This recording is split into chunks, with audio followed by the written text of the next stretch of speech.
महानगरपालिकेच्या घनकचरा विभागाकडून शहर स्वच्छ ठेवण्यासाठी आयईसी टीमच्या माध्यमातून जनजागृती मोहीम राबवली जात असल्याचे दावे वारंवार केले जात आहेत.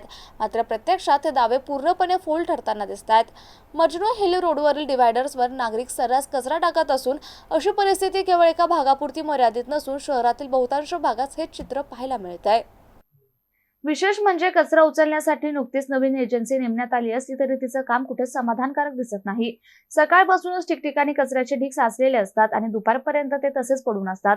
मात्र प्रशासन याकडे पूर्णपणे डोळेझाक करत असल्याचं चित्र आहे. काही वर्षांपूर्वी रस्त्यावर कचरा टाकणाऱ्यांना शिस्त लावण्यासाठी माजी सैनिकांची नियुक्ती नागरी मित्र पथक म्हणून करण्यात आली होती. पण ज्या उद्देशाने त्यांची नेमणूक झाली होती ते आजतागायत साध्य झालेले नाही. उलट या पथकातील अनेक जणांना इतर कामांकडे वळवण्यात आले. त्यामुळे घनकचरा विभाग, कचरा संकलनासाठी नेमलेली एजन्सी आणि नागरी मित्र पथक यांच्या कार्यक्षमतेवर मोठं प्रश्नचिन्ह उभं राहिलंय. याहूनही धक्कादायक बाब म्हणजे या सगळ्या प्रकारावर लोकप्रतिनिधींची संशयास्पद शांतता. नागरिकांच्या मूलभूत समस्या सोडवण्याऐवजी रस्त्यांची नावे बदलण्याचे राजकारण ते अधिक व्यस्त असल्याचं दिसतंय. परिणामी शहरवासियांमध्ये तीव्र नाराजी उसळत असून प्रशासनाविरोधात संताप वाढतोय.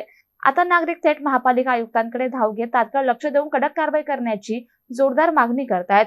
शहर स्वच्छतेच्या केवळ घोषणा नको तर प्रत्यक्षात परिणाम दिसला पाहिजे अशी ठाम भूमिका नागरिकांनी घेतली आहे.